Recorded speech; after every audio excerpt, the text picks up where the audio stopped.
тәуелсіздіктің бірнеше мықты негізгі нышаны болады. Енді ең бірінші көрсеткіші оның ұлттық валютасы болу керек.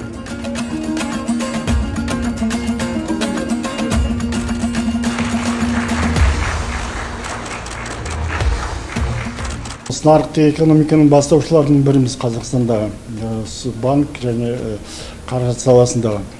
Ол кезде үлкен гиперинфляция деген кризис болып жатты елде. Бізде ешқандай артық қаражат болған жоқ, бірақ біз сол жоспарлы экономикадан нарықтық экономикаға өту үшін реформаларды бастауымыз керек болды. Соның барлығын біз ешқандай дайын кадрсыз, дайын ақшасыз тәуекел етіп с нуля бәрін бастады.